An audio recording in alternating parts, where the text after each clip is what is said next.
Bonjour frères et sœurs, bienvenue au secrétariat exécutif de la pastorale de la famille. Nous avons préparé ce plateau au lendemain du colloque sur la dot organisé par l'archidiocèse de Bouaké. Sur ce plateau, nous avons invité l'un des communicants à ce colloque. Et il s'agit du père Fulbert Atiwa Kwadjo. Tout à l'heure, il va se présenter à vous. Mais pour vous maintenir là où vous êtes actuellement et nous suivre, je dirais que sa communication a suscité beaucoup de réactions, une vive polémique, mais dans le bon sens du thème, parce que il allait à contre-courant de ce que les autres intervenants disaient. Si vous voulez savoir de quoi il s'agit tout à l'heure, nous allons revenir sur cette polémique. Mais pour le moment, nous demandons au Père donc de se présenter à nos téléspectateurs. Bonjour Père Eric, bonjour à toutes et à tous. Je suis le Père Atiwa Kwadjo Fulbert, curé de la paroisse Saint-Paul de Gonfreville de Bouaké. J'ai été très heureux de participer à ce colloque en tant que communicant et aussi en tant que responsable du comité scientifique. Je pense que vous faites partie des aînés au niveau sacerdotal, donc du diocèse de Bouaké. Vous avez déjà 29 ans de sacerdoce. 29, alors, dans peu de temps, avec la grâce de Dieu. Vous serez un trentenaire, Oui. Donc au niveau du sacerdoce. Alors, on peut savoir quel a été le sous-thème que vous avez développé pendant ce colloque. Alors, le thème global a suscité un sous-thème et après, dans ce sous-thème, un sujet. Le sous-thème où j'ai tiré mon sujet, c'est la dot et le mariage chrétien, fondement biblique. Ok. On rappelle. Et moi, mon sujet, à moi, c'est porté sur d'une inculturation de la dot pour le sacrement du mariage chrétien. Voilà. On rappelle à nos frères et sœurs que le thème de ce colloque sur la dot est la dot, obstacle ou aide au mariage chrétien. Alors, pour vous, qu'est-ce que la dot? Pour moi, en tant que pasteur, pour ne pas être livresque ou purement académique, par expérience en tant que pasteur, pour moi, la dot, c'est tous les biens qu'on peut réunir pour préparer un mariage. Et donc, ces biens-là, les confier à la famille de la femme à épouser. Ce sont tous ces biens-là qui sont quelquefois très symboliques, tant dans la tradition que dans le modernisme, qui sont très symboliques, qui peuvent permettre à un jeune prétendant de se marier et d'obtenir une femme, épouser une femme. Alors, donc, on retient que la dot, c'est tout l'ensemble des biens qui accompagnent la demande de mariage. C'est ça. Alors, qu'est-ce que la dot représente pour l'homme? Pour l'homme, la dot est une valeur existentielle, vitale. C'est ce qui nous fait remonter à la genèse, à la création de l'homme. Dieu a créé l'homme et la femme pour qu'ils s'unissent et se reproduisent et procréent pour favoriser la croissance de l'espèce humaine. Il n'y a pas une autre valeur plus grande que cette valeur-là, de former un foyer, de procréer pour poursuivre la volonté du Seigneur. Multipliez-vous, remplissez la terre. Voilà. Donc cette valeur est divine et humaine dès l'origine de la création de l'homme. La dot tire ses valeurs en ça, en tout cela. Alors la dot est donc universelle, hein, puisqu'elle se retrouve dans toutes les cultures, elle se retrouve dans la Bible, elle se retrouve aussi dans la culture africaine, elle se retrouve aussi dans la foi chrétienne. Alors, la question que je voudrais poser, c'est quelles sont les convergences qu'on pourrait retrouver entre d'autres mariages traditionnels et puis le mariage chrétien?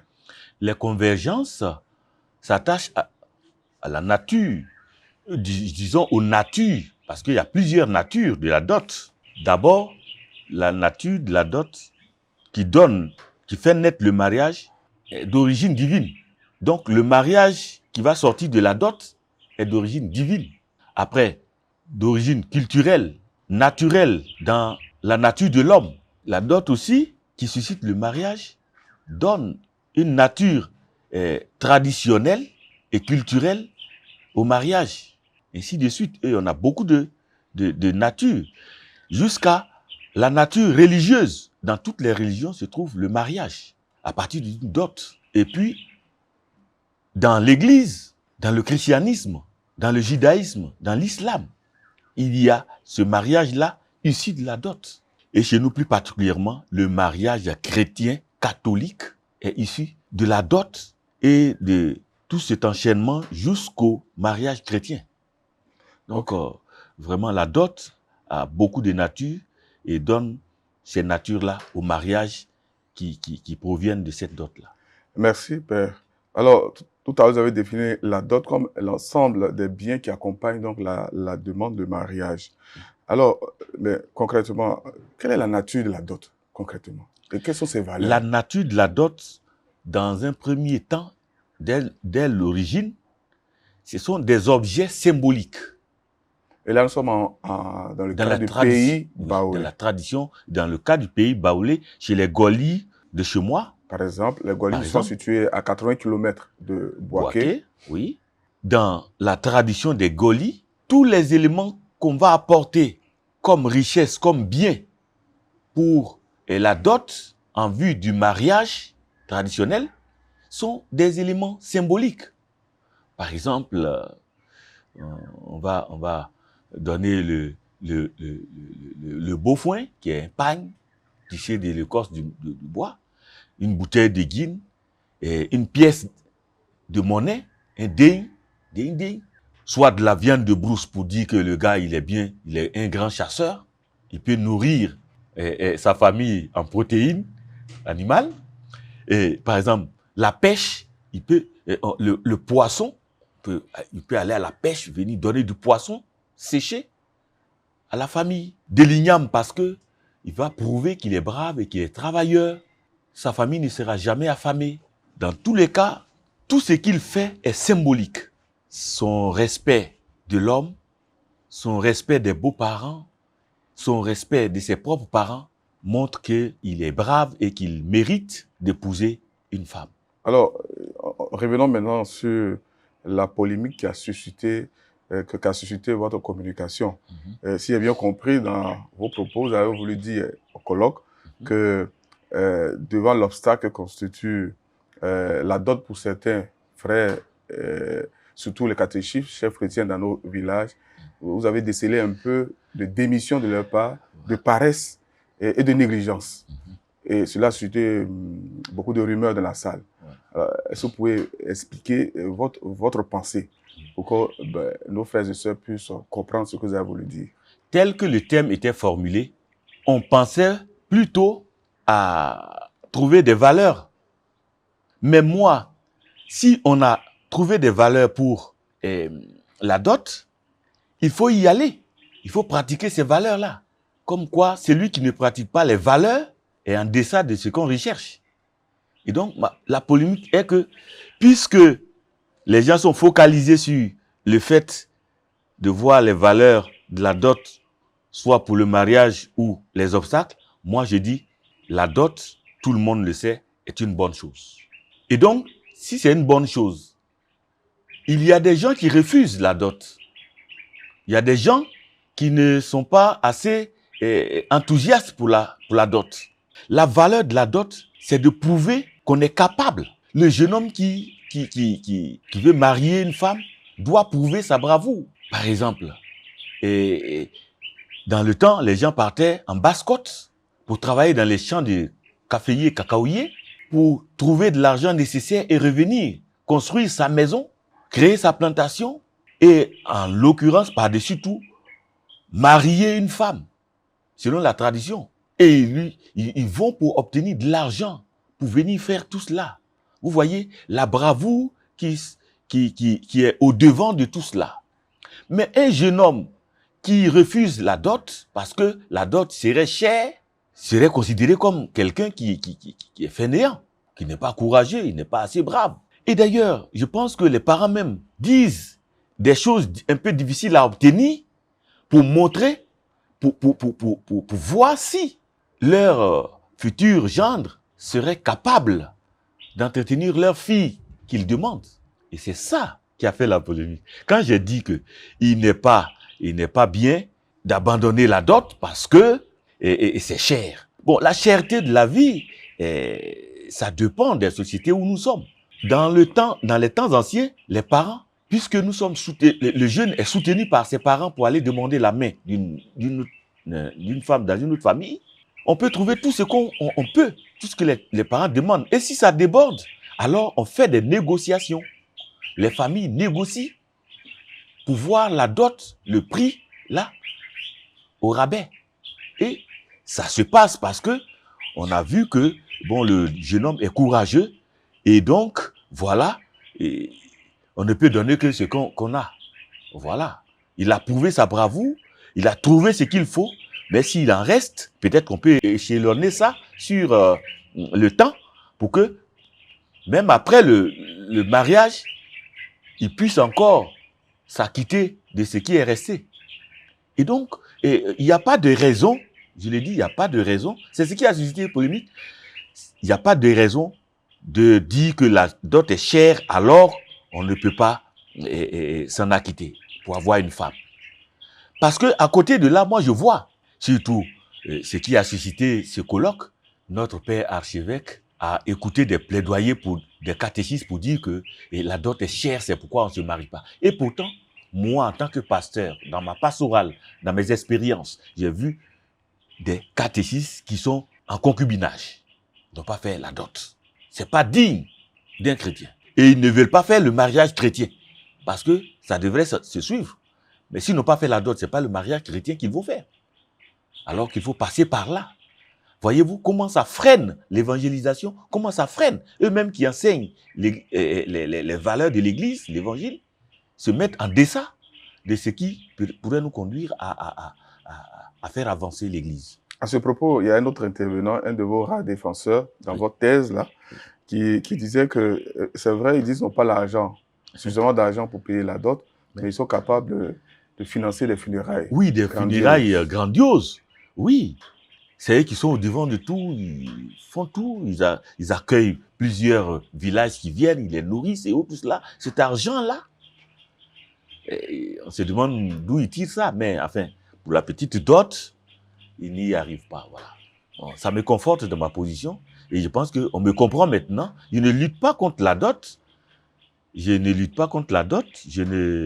fais pas volte-face pour les valeurs de la dot, mais je dis simplement que la dot a de la valeur et il faut mériter cela pour avoir une femme. Alors, parlez-nous un peu du mariage traditionnel et culturel. Le mariage traditionnel et culturel, c'est dans les us et coutumes de nos populations. La dot, dans les temps anciens, comme je l'ai dit, c'est pour tester, en fait, la capacité de celui qui veut prendre femme. C'est une preuve, c'est un test de bravoure, de courage, d'intelligence, de respect. Les valeurs même de l'évangile apparaissent dans cela.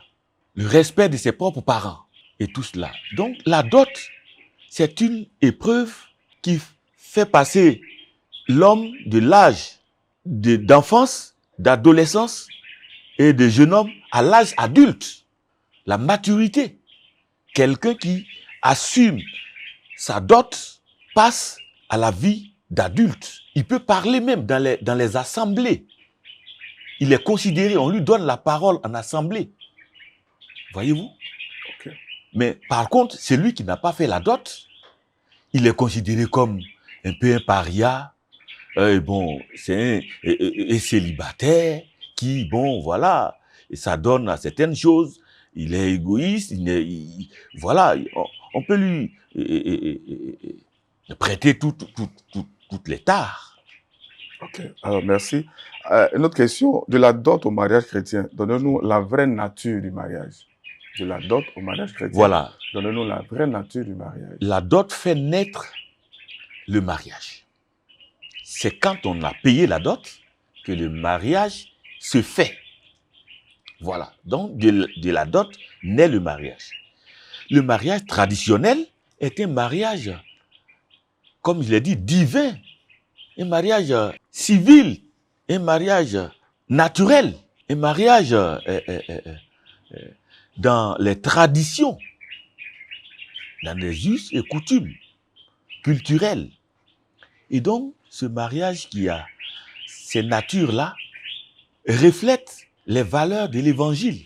Si on prend ce mariage et on le dépose devant l'évangile, eh bien, ces mêmes valeurs qu'on trouve dans l'évangile se retrouvent dans le mariage issu de la dot. Voilà, c'est une sorte d'inculturation. Soit on évangélise la dot, ou bien on inculture l'évangile dans la dot, parce que les valeurs traditionnelles correspondent aux valeurs de l'évangile. Ok, vous avez déjà commencé à répondre à la question suivante. Dans le domaine de l'inculturation, existe-t-il des valeurs communes à la dot et au mariage chrétien? Oui, les valeurs communes sont que le mariage tant traditionnel issu de la dot et le mariage chrétien ont leur origine en Dieu. Dieu créa l'homme et la femme pour qu'ils s'unissent et ne fassent qu'une seule chair, qu'ils se multiplient et qu'ils soumettent la terre, et que l'homme quittera son père et sa mère et s'attachera à sa femme pour faire une seule chair avec elle, ainsi de suite. Avec soyez féconds, la bénédiction de Dieu. Vous voyez? Donc, tant dans la tradition que dans l'Église, tout converge à Dieu. En toute chose, il y a des revers. La dot peut avoir des contre-valeurs qui ne vont pas avec les valeurs de l'Évangile et qu'il faut bannir. Je l'ai dit dans ma communication. Il y a des choses à bannir. Mais ce qui n'est pas à bannir et qui correspond aux valeurs de l'Évangile, on les prend. Et c'est ça l'inculturation, soit l'évangélisation de la dot, soit l'inculturation de l'Évangile à la dot traditionnelle. C'est cet échange-là. Okay. Voilà, ce dialogue. Le mariage en tant que tel a toujours posé problème dans toutes les cultures et à chaque moment dans l'histoire des hommes. On se rappelle la fameuse citation de Napoléon qui s'adressait aux concubins disant « Concubins, si vous ignorez la loi va vous ignorer. » Alors, donc, cela montre que l'homme a toujours trouvé des raisons pour ne pas arriver donc, au mariage. Voilà. Et aujourd'hui, l'une des raisons que les hommes mettent au devant pour ne pas arriver au mariage, c'est donc la dot. Et c'est ce qui a suscité, comme la cherté de la dot. La cherté de la dot, voilà. C'est ce qui a suscité donc ce colloque. Alors, le problème, est-ce que c'est pas parce que l'homme même, il connaît pas la nécessité du mariage? Ou bien, quelle est la nécessité du mariage pour l'homme? C'est là, l'Église va intervenir. C'est pourquoi on travaille pour trouver les valeurs communes là, pour les mettre en exergue, pour les mettre dans soit la liturgie de l'Église, soit dans l'enseignement de la doctrine de l'Église, dans la catéchèse par exemple. Vous faut trouver des valeurs de la dot traditionnelle là et les enseigner dans l'enseignement de l'Église. Si les gens connaissent bien, comme à la catéchèse, on connaît les commandements de Dieu ou tout cela, on connaît la doctrine, on apprend. Si les gens apprennent à connaître la dot tant traditionnelle qui suscite le mariage et que le mariage chrétien aussi correspond au mariage issu de la dot, si on trouve un enseignement qui va compléter ce qui existait dans la catéchèse ou bien dans la liturgie, je pense que les gens, en comprenant toutes ces valeurs-là, ne vont pas négliger la dot. Alors, nous sommes toujours dans la culture baoulé. On sait que le mariage traditionnel en pays baoulé a plusieurs étapes. On peut citer la purification, le lavage, on peut citer la tomblée, on peut citer la dot, ainsi de suite. Alors, la question que je voudrais poser, c'est comment réussir sa dot et par conséquence son mariage chrétien? Voilà, comment réussir sa dot? D'abord, la première des choses, c'est de savoir que c'est divin et qu'il faut respecter Dieu. Et si on respecte Dieu, on respecte les hommes, on respecte, à commencer par ses propres parents. Le prétendant, le jeune prétendant, doit respecter les lois et les règles liées aux coutumes provenant de Dieu. Un respect des us et coutumes nécessaires. Et donc, quand on a respecté ses parents et que les parents ont eu confiance, tout ce que le jeune homme va demander, va entreprendre comme activité, sera soutenu par les parents. Sous la houlette des parents, ils vont dire, attention, il est l'heure que tu ailles demander la main. Attention, il est temps que tu ailles travailler sous les conseils de ses parents pour franchir les différentes étapes de la dot. Car la dot est l'étape qui va faire naître le mariage, la dernière étape. La première étape, c'est d'abord trouver une fille. Savoir choisir sa fille. Elle est de telle famille, de bonne famille, prendre conseil des parents. Est-ce que la fille là, elle est courageuse? Est-ce qu'elle n'est pas, paresseuse? Est-ce qu'elle est féconde? Est-ce que voilà. Il faut faire ces recherches là en amont avant de choisir sa femme. On choisit sa femme, maintenant on va dans les fiançailles. On va demander la main. Quand on demande la main de la femme, c'est toujours sous les conseils de ses parents, avec qui on est en de bons termes. Et les parents sont d'abord d'accord, et puis c'est eux qui font la démarche pour aller demander la main. Et après, entre la demande de la main et la dot à proprement parler, il y a la période des fiançailles. Et c'est là que le jeune homme, pour réussir sa dot, va montrer physiquement et intellectuellement et moralement qu'il est apte à prendre femme par ses bonnes mœurs. Alors, je voudrais qu'on s'arrête aussi sur ce mouvement de ces jeunes dans le temps qui allaient donc en zone forestière, travailler dans les plantations de café cacao pendant 6 mois, pendant 1 an, mais on les appelait par ce thème générique les 6 moisiens. Les 6 moisiens qui partaient, en fait, qui partaient préparer leur mariage. Avec ce qu'ils arrivaient à récolter 100 000 dans le temps, ça permettait de construire une maison en géobéton, et puis payer la dot et donc procéder au mariage. C'est ça. Alors, ce mouvement ressemble bien, nous sommes dans un processus d'inculturation, ce mouvement ressemble bien à ce mouvement de Jésus qui vient, il descend parmi nous, il prépare tout, et puis il repart pour aller préparer la maison, construire la maison. Il nous dit que je vais pour préparer une place pour vous. Je vais revenir vous prendre. Ces deux mouvements, enfin, ce parallélisme de ces deux mouvements, le mouvement de ces 6 moisiens qui vont en zone forestière, ils reviennent pour le mariage, et Jésus qui part, qui revient pour les noces eschatologiques. Oui, cette analogie. On peut s'hasarder sur ce chemin. Oui, cette analogie, pour ne pas être un théologien, un dogmaticien ou, c'est pas, bibliste, mais on peut faire cette analogie pour encourager les jeunes, pour dire simplement que il faut s'y mettre, il faut se préparer, il faut suivre un système jusqu'au bout. Le Seigneur a suivi le système, le dessein du salut jusqu'au bout. Il ne s'est pas arrêté en route. Voilà là, moi, mon problème. Voilà, et c'est ça qui a suscité la polémique là-bas. Moi, je n'accepte jamais qu'on commence quelque chose et qu'on soit découragé et qu'on s'arrête et qu'on démissionne devant les difficultés alors que de la vie. Les autres sont arrivés et on peut arriver. Ça peut être dans la pastorale et une démarche similaire à la démarche salutaire de Jésus, messianique de Jésus, et ça peut entrer aussi dans l'enseignement que je voudrais qu'on propose pour la formation des jeunes gens et même des fidèles qui ne connaissent pas très bien la dot, encore moins le mariage, et pour s'y aventurer.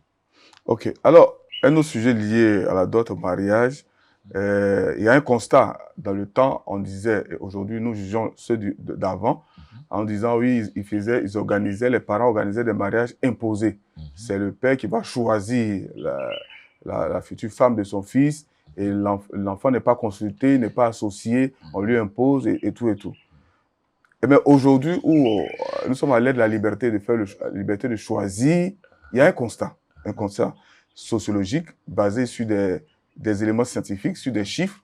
On voit qu'aujourd'hui, où on choisit librement, il y a beaucoup plus de séparation, pour ne pas dire de divorce. C'est ça. Alors, ce mariage imposé, il est vraiment imposé? À vrai dire, le mariage n'est pas imposé. Voilà que moi, je vais encore contre ces choses, mariage imposé. En fait, qu'est-ce qu'un enfant recherche? Recherche les biens de la part de ses parents. Et un parent, il recherche le bien de son enfant. Il ne va jamais, comme dans l'évangile, on dit, vous savez donner de bonnes choses à vos enfants. Ils vous demandent du pain, vous ne leur donnez pas des pierres. Ils vous demandent du poisson, vous ne leur donnez pas des scorpions. Mais c'est ça. Le papa ne va jamais donner un serpent à son enfant qui demande du poisson. Les parents avisés connaissent toute la sociologie, toute l'anthropologie de leur culture. Et donc, quand ils font un choix pour leurs enfants, c'est un choix de qualité. Mais seulement c'est parce que les enfants, bien souvent, ne se prêtent pas attention et qui ne comprennent pas. C'est les enfants un peu récalcitrants, désobéissants et autres qui en font à leur tête, qui considèrent ce mariage-là comme un mariage imposé. Sinon après, si on fête les 40e anniversaire du mariage et autres, ça provient de ces mariages un peu, on ne peut plus imposer comme entre griffes. Et tout cela, c'est pour le bien. Et voilà, maintenant, il y a moins de divorces dans le temps, comme tu l'as constaté, que maintenant où on a la latitude de choisir soi-même, à l'insu de ses parents, même contre le gré de ses parents, on choisit son partenaire et, comme j'ai dit, les problèmes en un point fini. Alors, ce qui revient à dire concrètement que ce mariage est imposé, en guillemets, mais qui n'est pas en réalité imposé. Ouais. Je pense qu'on a besoin de réfléchir davantage sur cet aspect donc, de la chose. Il y a un intervenant pendant le colloque qui parlait, qui a donné l'exemple. Il dit, dans le village, le père, il connaît bien les familles. Voilà. Et il sait que dans telle famille, il y a tel problème, dans telle famille, il y a tel tas. Voilà, donc, il peut orienter donc, son fils. Voilà. Mais avant que ça se passe ainsi, Dieu lui-même, le Père, oui, quand il a créé le premier homme, Adam, il n'a pas demandé à Adam quelle femme tu veux. Il a fait le constat. Il a regardé son fils, son premier fils, il a fait le constat. Il a vu qu'il lui manquait quelque chose. Voilà. Et à partir de ce qui lui manquait, il a trouvé ce qui pouvait combler ce vide-là. Voilà. On pourrait donc dire, est-ce que Dieu a organisé un mariage imposé pour Adam? Voilà. Pour toujours dire que ce n'est pas imposé, alors le Créateur lui-même, c'est de sa propre volonté qu'il a vu que c'était convenable et c'était vital, c'était bien de créer l'homme, homme et femme. On aurait pu dire, même s'il n'avait pas créé l'homme, la femme, il aurait commis une erreur. Parce que après, quand l'homme a vu la femme, il a dit, ah, mais voilà, l'os de mes os et la chair de ma chair. Il s'est exclamé et il a vu une complémentarité. Il s'est senti vraiment homme maintenant. Quelquefois, il faut corriger les choses. Il faut amener les gens à comprendre certaines choses, même si c'est a posteriori qu'ils vont comprendre, mais il faut les obliger à faire certaines choses pour leur bien futur. Parce que les anciens voient plus loin que nous. Ah oui. Et ça aussi, il faut tenir compte de leur avis. Oui. Quand on veut faire les choses à notre manière. Ils sont très psychologues. Très psychologues. Et connaissant le fils, voilà, le caractère de son fils. Il sait ce qu'il lui faut. Voilà, quel type de femme lui faut. Et ça, c'est très important. Oui.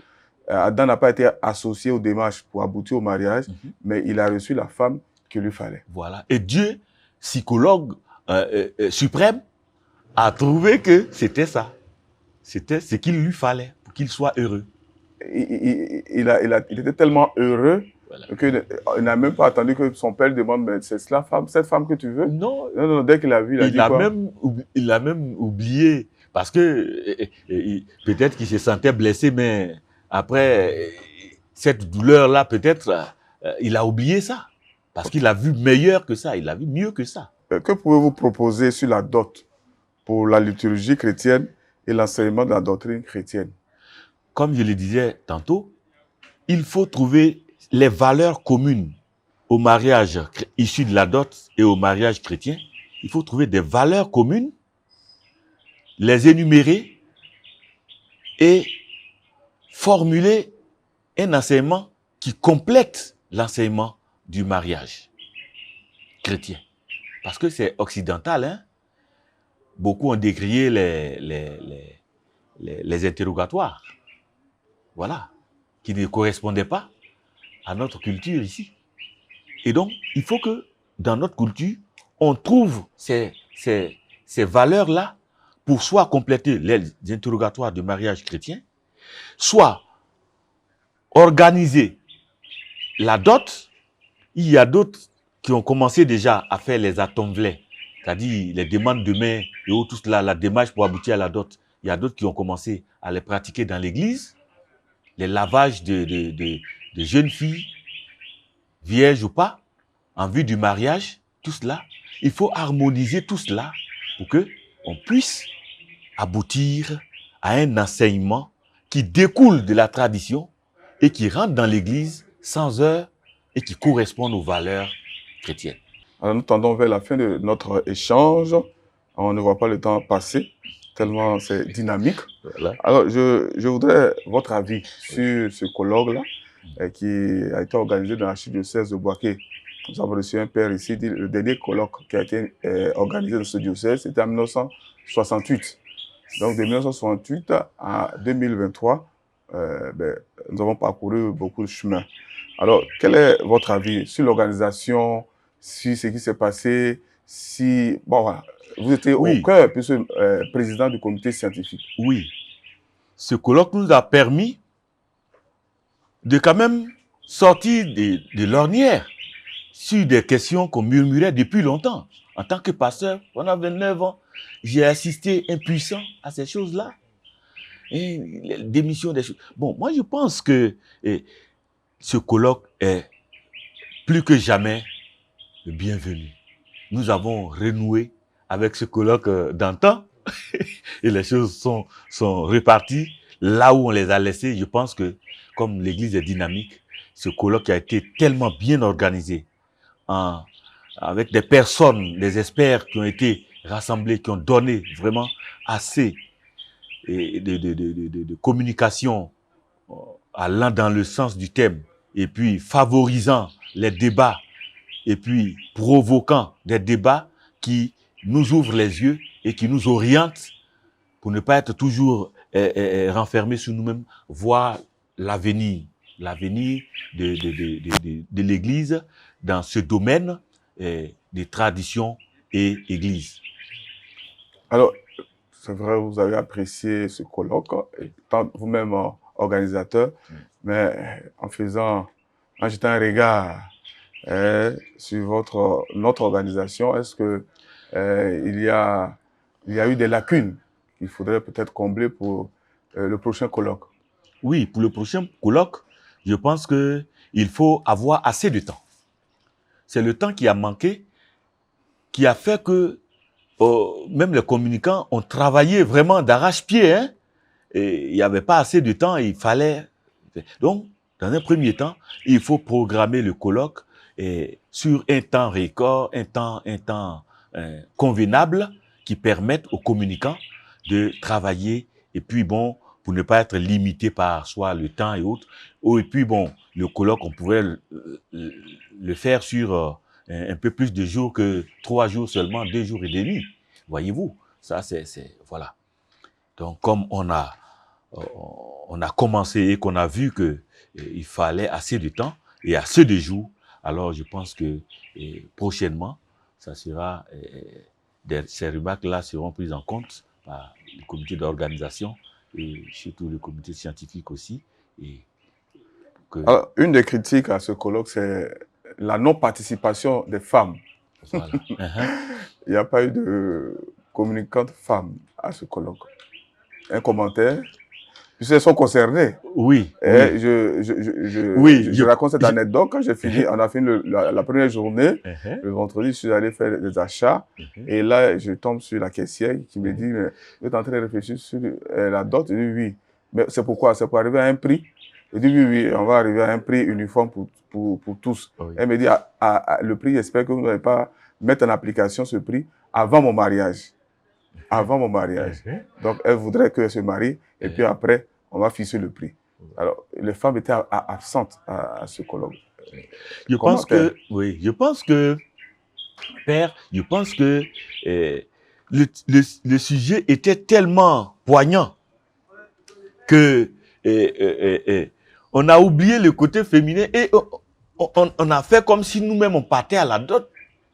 Parce que quand on parle à la dot, c'est plutôt les hommes qui sont concernés. Et on a oublié que on part pour conquérir une femme. Et on a oublié la vie de la femme. Bon, ben, je pense que ça sera chose faite. Et au prochain colloque, les femmes auront leur mot à dire. Un autre aspect, toujours parlant du colloque, peut-être que ce qui a manqué aussi, on n'a pas aussi invité tous les groupes ethniques qu'on retrouve ici, donc à Boaké. Dans la chute de Boaké, on s'est contenté pratiquement de parler de la dot de la culture baoulé. Est-ce qu'on ne pourrait pas élargir, le débat pour avoir pour donner notre dimension? Oui. Sinon, c'est affaire de dot baoulé. Oui, voilà. Oui. Mais dans les débats, il y a eu des détours dans les autres groupes ethniques, au point où quelqu'un a intervenu pour dire que on pouvait trouver les prix là à la mesure des groupes ethniques. Mais dans tous les cas, il y a eu des préoccupations de certains groupes ethniques, pas les Baoulés seulement, qui ont donné leur témoignage, soit des apports. Donc, ça faisait partie aussi du colloque. On a pris note et ça faisait partie, même s'il n'y a pas eu de communication dans les groupes ethniques, puisqu'il n'y avait pas assez de temps. On ne pouvait pas imaginer, ça allait être trop faramineux de vouloir impliquer tous les groupes ethniques. Non. Et on a fait à la mesure du temps qui nous était imparti. Et donc, je pense que ce temps a été bien exploité et qui a favorisé les débats où nous avons eu des témoignages des autres groupes ethniques. Prochainement, si on a fait sur les Baoulés, prochainement, on impliquera d'autres groupes ethniques et ainsi de suite. Okay. Alors, depuis l'année passée, notre archidiocèse s'est inscrit donc dans une dynamique familiale, pour dire ainsi. Concrètement, ça veut dire quoi? Ça veut dire simplement que, à l'occasion de l'année dédiée à la famille Amos Laetitia, notre diocèse a initié une démarche triennale. Donc, le thème de la famille à vivre sur 3 ans. Nous sommes dans la 2e année. Et l'année passée, à cette occasion, pour la première année, le diocèse a mis en place un secrétariat exécutif de la pastorale de la famille. Qu'est-ce que vous pensez de ce secrétariat? Mais c'est la chose la plus heureuse qui nous soit arrivée en ce début de l'année passée. Avec ton retour au pays, après les études sur la pastorale familiale, c'est la chose la plus heureuse qui nous soit arrivée. On a vu des gens qui sont allés étudier et puis bon, ben voilà, c'est tombé dans les oubliettes parce que bon, voilà, on a tourné la page et puis bon. Mais on voit que cette affaire de la famille-là, qui a tenu que à cœur au père archevêque, n'est pas restée lettre morte. Et qu'on voit le secrétaire exécutif en votre personne, père Éric, qui parcourait les paroisses, qui suscitait, qui encourageait nous-mêmes les curés de paroisse qui étaient un peu endormis dans ce domaine, parce qu'on ne savait pas comment s'y prendre pour ces thèmes-là. Il fallait quelqu'un pour nous orienter. Et le secrétariat le fait si bien que on est à l'aise de travailler avec les familles et on a le courage parce qu'on sait que ce travail-là est suivi par un secrétariat. C'était pas le cas. Et donc, je vous encourage et je suis un soutien, si je peux l'être, dans quelques domaines que ce soit qui concernent cette famille-là, ce secrétariat. Je suis partant en tant que curé pour que les choses aillent de mieux en mieux. Revenons au diocèse. Donc, plan triennal pour la famille, mise en place du secrétariat exécutif de la pastorale de la famille. Et puis, le thème général de ce plan triennal, c'est à l'image de la famille, la Sainte Famille Nazareth, bâtissons des familles chrétiennes unies. Et l'année passée, le sous-thème nous invitait à nous inspirer des vertus de la famille de Nazareth pour donc avoir des familles dynamiques et fortes. Alors, l'année passée, selon vous, le sous-thème qui a été vécu, vous pensez que les choses ont bougé un peu? Oui, les choses ont bougé dans la mesure où le secrétariat général exécutif de la famille nous a facilité la tâche, est parti au devant des choses, nous invitait les femmes à faire ceci, invitait les familles à prier ensemble, Donc, sous la houlette du secrétariat, nous avons travaillé comme on pouvait. Et les familles ont essayé de répondre, puisque c'était la première fois. Voilà. Les accueils dans les familles, les visites dans les familles étaient timides. Mais maintenant, c'est chose faite. Quand on va dans les CEB, par exemple, les familles nous accueillent bien. Quand on va voir les familles pour la bénédiction des maisons, c'est chose faite, ça marche. Les familles viennent demander à ce qu'on... Ça, c'est les propositions du secrétariat. C'est les pistes que le secrétariat nous a données pour que nous puissions vraiment entrer dans les familles sans trop d'appréhension.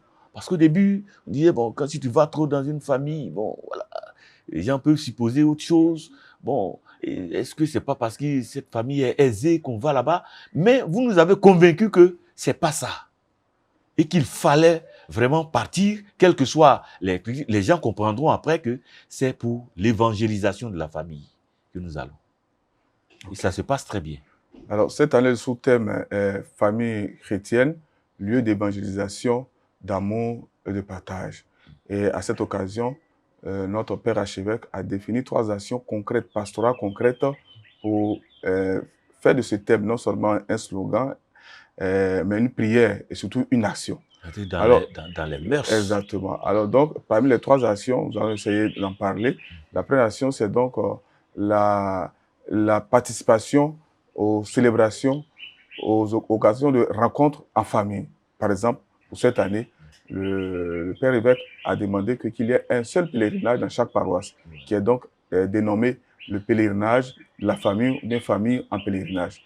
Votre avis et comment cela se prépare sur votre paroisse? Parce que bientôt, c'est carême. C'est ça. À mon avis, ça découle toujours du travail du secrétariat.